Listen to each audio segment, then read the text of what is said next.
Do you think that the practice owners that you talk to understand where they're heading? If you're not leveraging AI, you should be so scared, you should be so terrified, you should be worried. You've had hundreds of conversations with practice owners at a very specific point. You're going to have competitors out there that have dental practices that are using the latest technology and leveraging it. Cloud PMS or AI integration, which do most UK practices understand less well right now?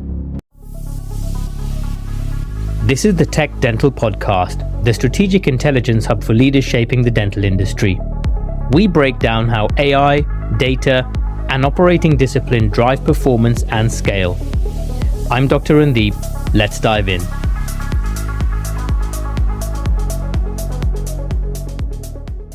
My guest today is Pardeep Bahra. Pardeep is a software consultant at Henry Schein ONE, specializing in the dental software migration space. He has had hundreds of direct conversations with UK practice owners at the exact point of deciding whether to move from legacy systems to cloud-native infrastructure. That makes him one of the most data-rich observers of how the dental profession actually thinks about technology change. Pardeep, welcome to TechDental. Thanks for having me. Really excited. I want to start with your background because most people who end up doing what you do come through dentistry or through traditional dental software sales. Tell me about your journey into this space, as I think it's quite unique. I started off in the fashion industry as a content creator, as a blogger. I was the first turban Sikh fashion blogger in the world, and I found a lot of success in that. I was doing that for a number of years, but I quickly lost the passion for it. And I was still really young because I just came out of uni. So still was kind of figuring out what I wanted to do in my life. And then I fell into the digital marketing side and social media marketing side. So doing that for other companies and brands and building them up. I've worked with big brands like Pepsi, Lynx, H&M. Still didn't really enjoy it as much as I thought I could have or should have.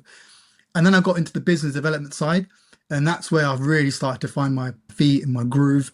And then it's developed into more of a consultative role.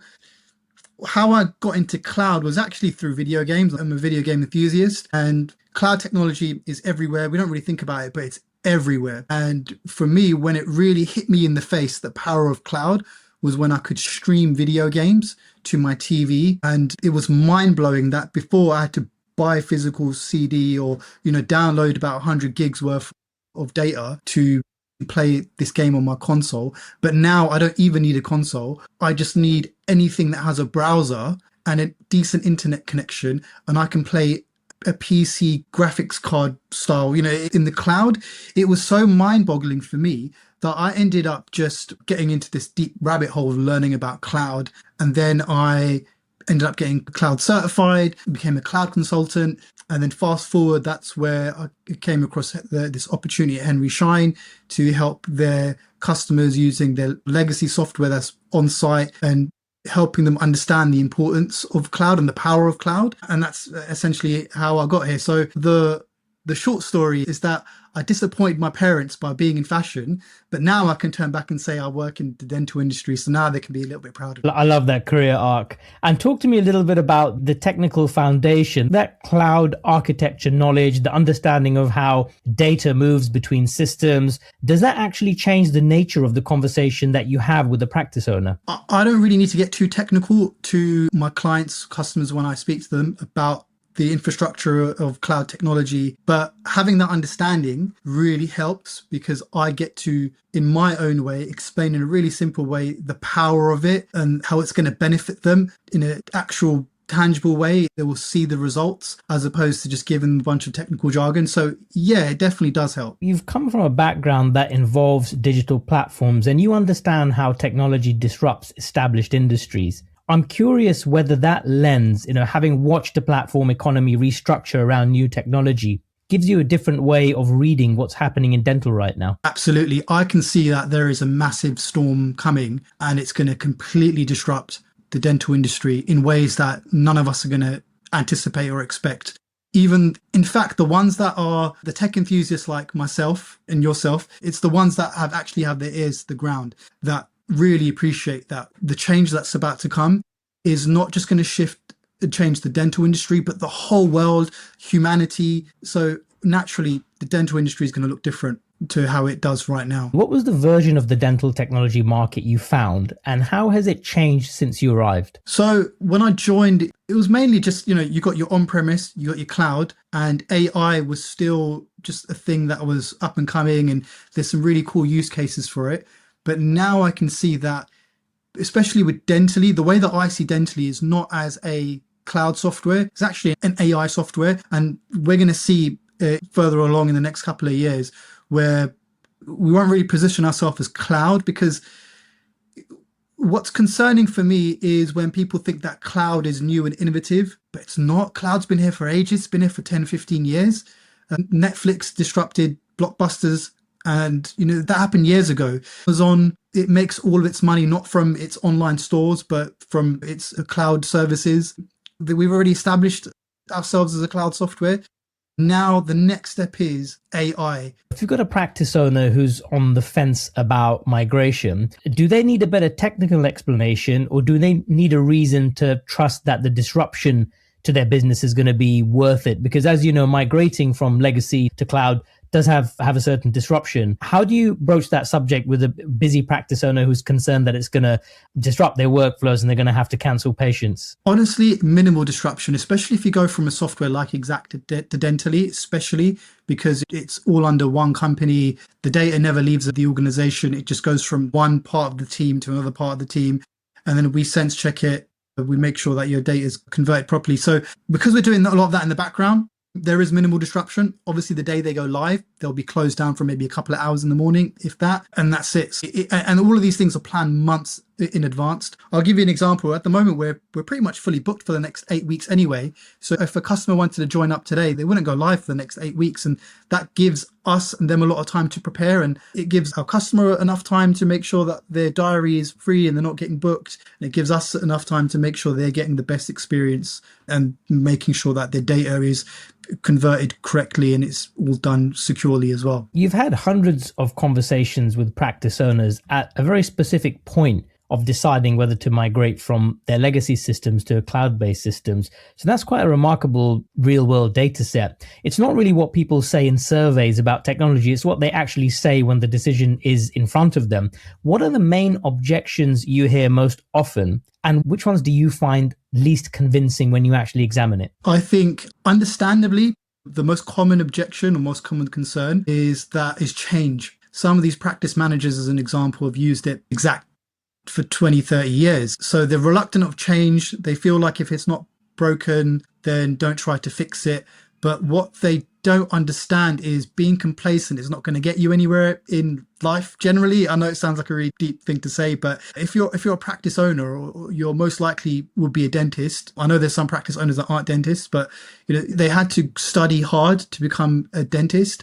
And then they're reluctant of change because they're scared to use a new software. And I would say if you're capable of being a dentist, or if you're capable of running a dental practice, if you're capable of being a receptionist or a practice manager, trust me, you're more than capable to adapt to this change. Because what people don't realize is Exact is an amazing software. It's a great software for its time. That time has passed now and it still works, but you can see its age. Whereas Dentally was built from the ground up to be easy to use. 30 years ago, when they were building software, making software, like the software coders didn't really know much about making things intuitive or about, user behavior, user experience. They were just trying to just build software.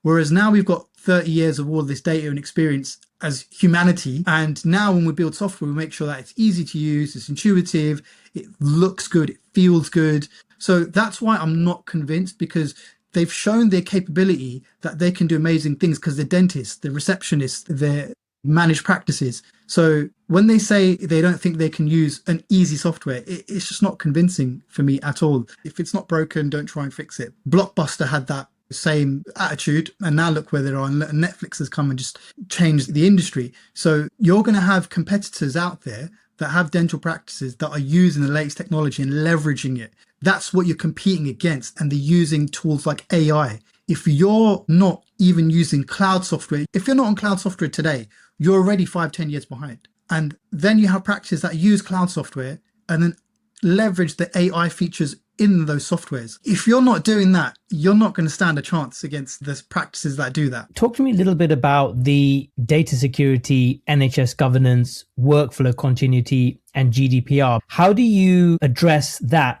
And how do you tell apart those objections from, people just not being sure about whether they're capable of shifting software?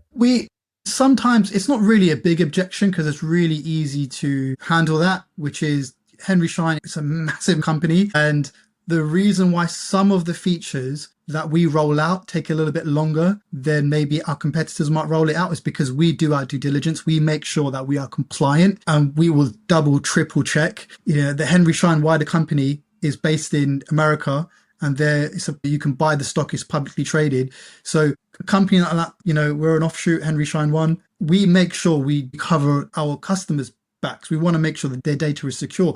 And cloud technology actually is the most secure way to go. It's the best way to secure your data.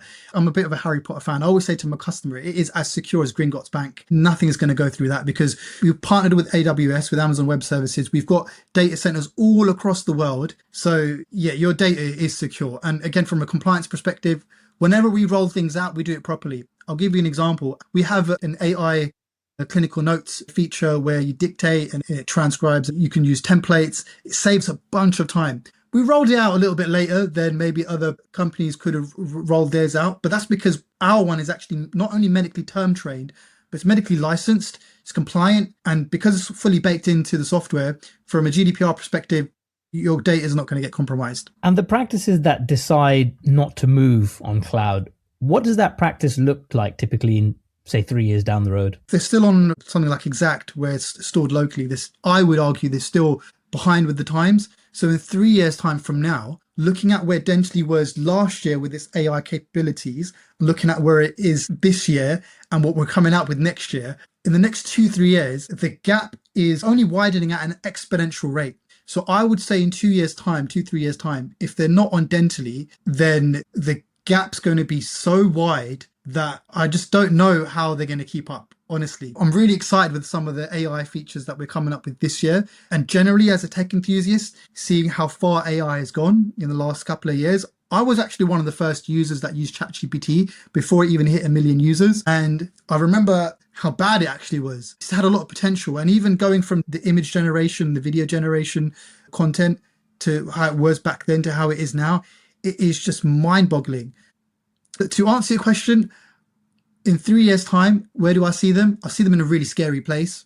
Dentists, they love their tech, but they're not necessarily software literate in terms of cloud computing. Do you think that the practice owners that you talk to, do you think they really understand when they make a decision to stick where they are, where they're heading? They obviously don't understand. If they're staying where they are, I don't think they understand. They're looking maybe too short term and not long term enough. The only kind of practice owners or practice that I would say are okay sticking with Exact is if the practice owner is going to close the practice in like 2-3 years and that's it, and they're happy with their money that they've made and they don't want to change a single thing, then I would say fair play. But if you're looking to sell the practice or pass it down, they're going to have to be on cloud. If they're still on Exact and they're trying to sell it, it's not really an easy sell. Whereas if it's on Dentally already set up, it's going to be a lot easier to sell. Valuation probably going to go up, things like that. Like I said, there's only one type of customer, and I've come across those customers. There are a couple of them, not many, but there are a couple that they're just going to retire, shut up shop,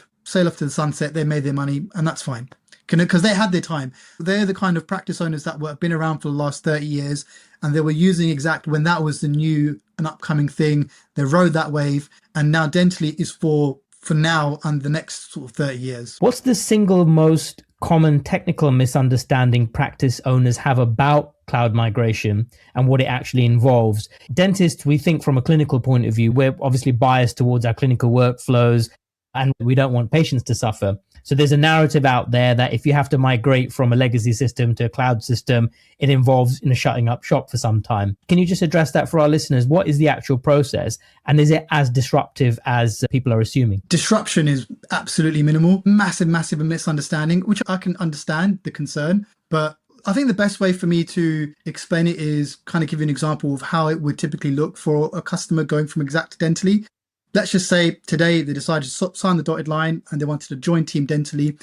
They wouldn't go live for about 8 weeks anyway, because we're fully booked and we don't want to compromise the customer experience by speeding things up and rushing things. That gives them a good couple of months to get the training in place. So they'll get access to a sandbox where they can use the software themselves, play around with it. We actually make a copy of the data and put it on from Exact to Dentally. So it actually has the customer data on there. So it feels real. When they're playing around with the software, it feels basically like it's live, but it's not, because it has your patient data on there. Break it, play around with it, have fun with it. Then they get access to a bunch of other training material, online resources, online dropping sessions, and then they get the actual training session as well, which is booked weeks, sometimes months in advance. If you wanted to go live in 3-4 months time from now, you can absolutely do that, no problem. So because these are planned weeks or months in advance, there's going to be no commercial operational impact on your business unless you're an extremely busy practice and you're already fully packed out for the next 6 months. But we can accommodate and we can work around that. And then again, the morning you go live, typically you'll be closed just for a couple of hours when we flip you across.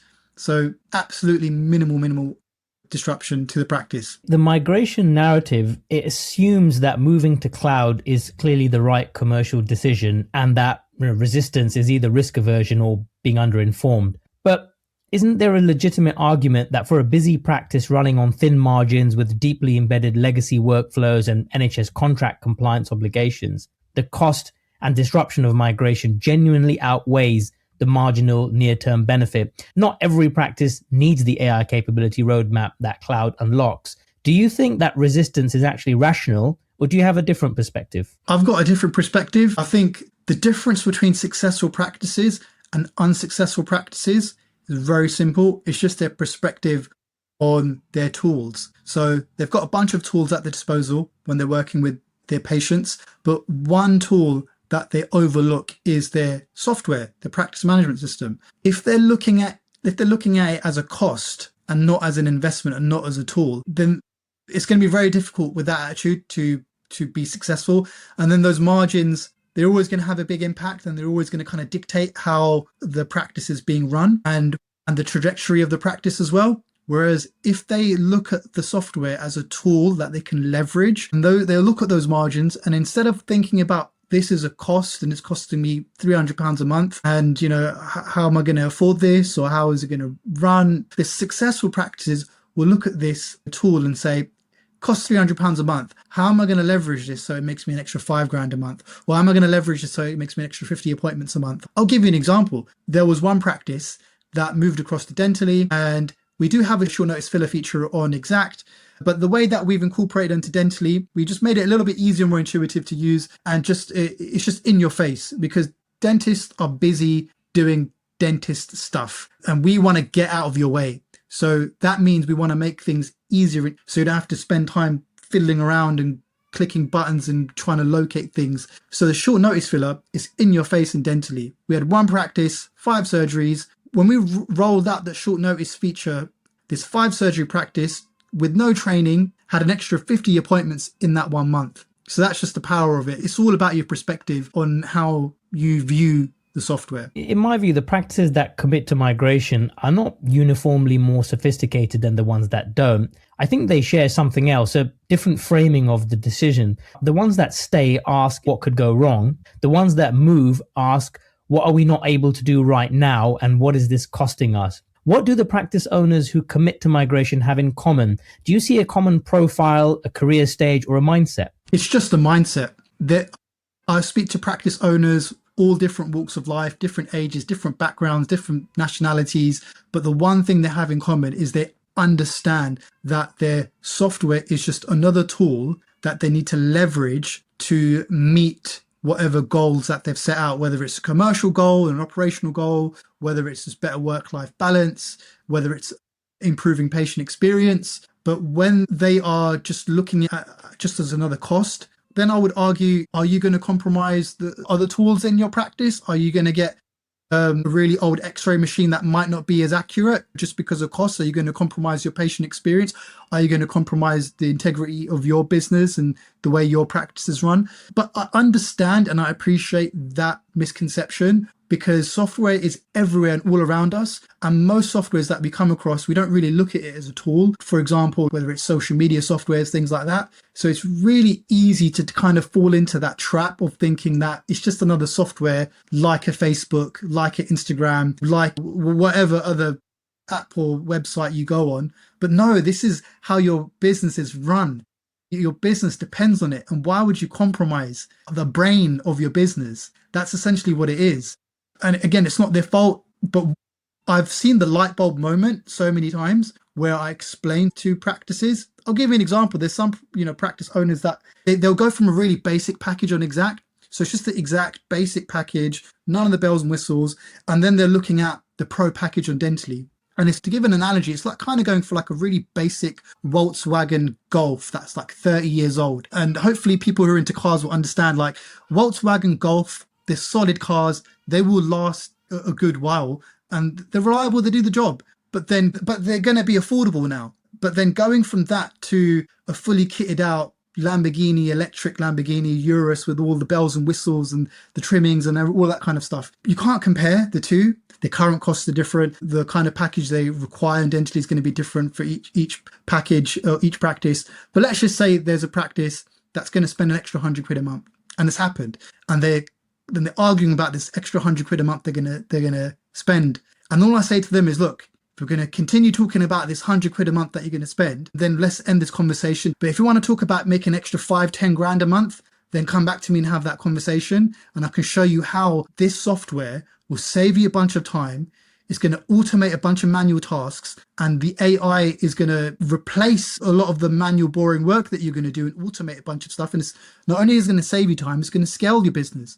Then that light bulb moment happens. Once a practice is on the cloud, what's the first thing that they actually notice that they couldn't do before? I'm not talking about the product spec, but what do they tell you that they actually feel that's different in their business? I'll give you a good example. So I've got an 11-month-old baby at home and he's crying away. So I don't know if you can hear it if it picks up on the mic. But there's this one practice owner that was telling me they were on Exact. They had one member of staff who was a mum. She had a newborn at home. She would spend at least an hour a day still at the practice after work doing her notes. And then after they migrated across to Dentally, she was leveraging all of these AI features, the AI voice, clinical notes, and she was going home on time to see her baby. So things like that, they didn't take into consideration or thought about from a work-life balance perspective. And it has a knock-on effect. So now this dentist is going home on time, going to be a lot happier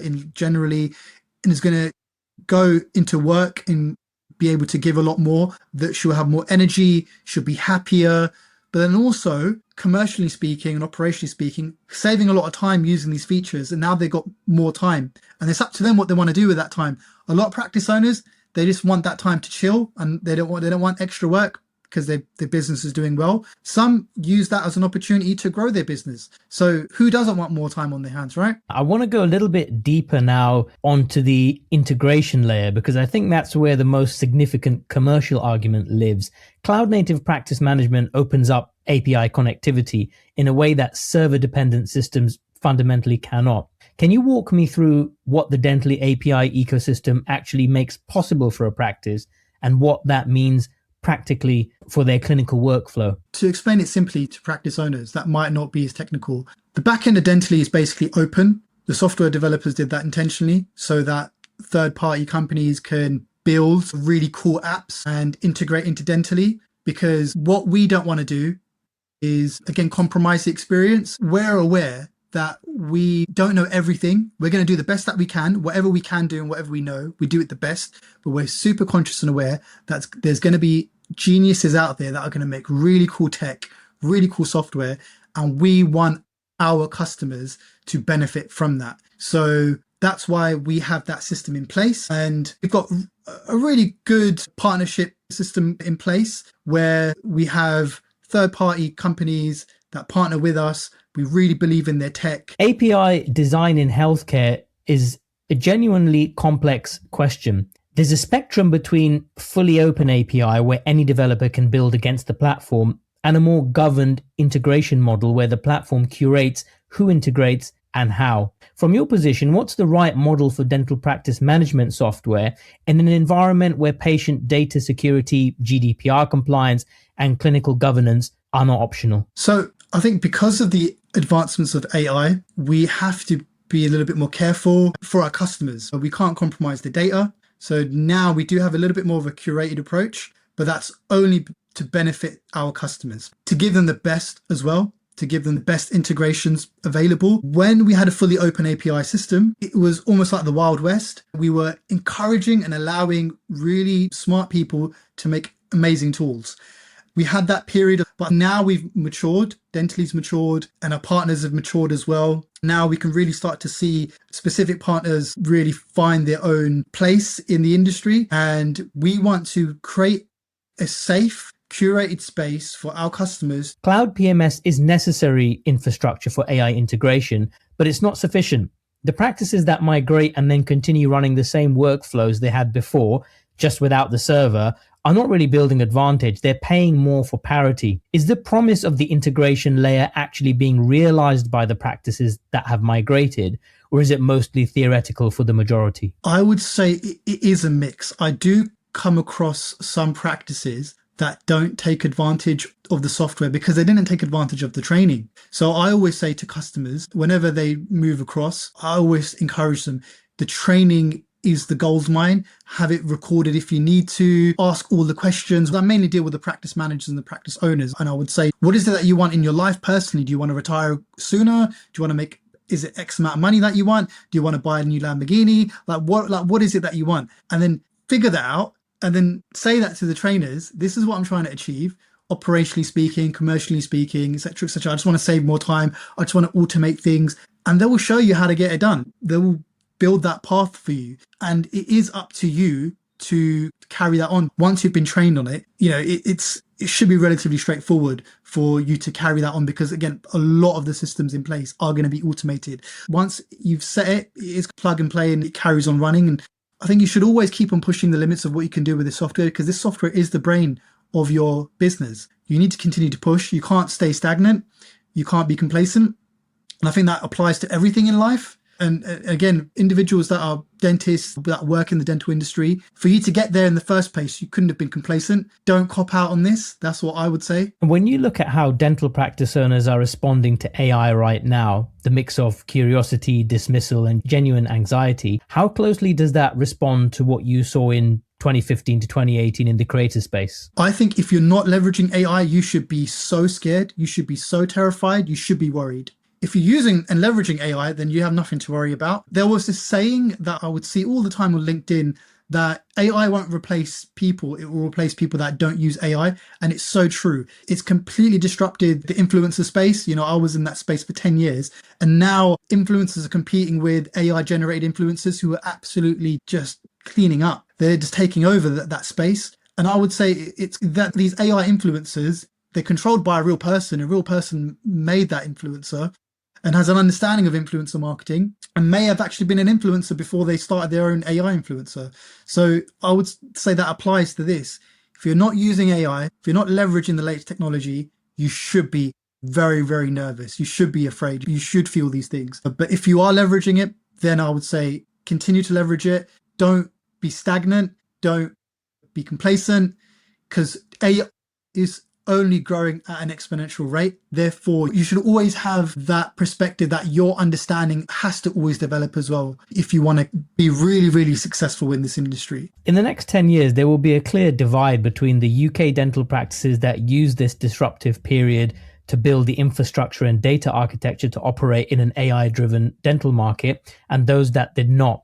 If you could sit across the table from a practice owner who is on the fence right now, what's one thing you would want them to understand about that decision that they currently do not? If they're not on cloud, they're already 10 years behind. And in 2 years' time, if they're still not on cloud, then they're 20 years behind. Because even though that doesn't make any sort of mathematical sense, but it's going to feel like they're 20 years behind because that's how quick things are moving. I think a lot of dentists just think that we're just trying to sell to them all the time. I truly believe in the power of it and how it benefits. So when I speak to my customers, I'm just really honest, they're going to be missing out. They're leaving a lot of money on the table. And it's not just money, they're leaving a lot of time on the table as well. And not to sound too deep and philosophical, but a lot of practice owners, they've got a lot of money, but they haven't got a lot of time. These tools are just going to give you both things in abundance.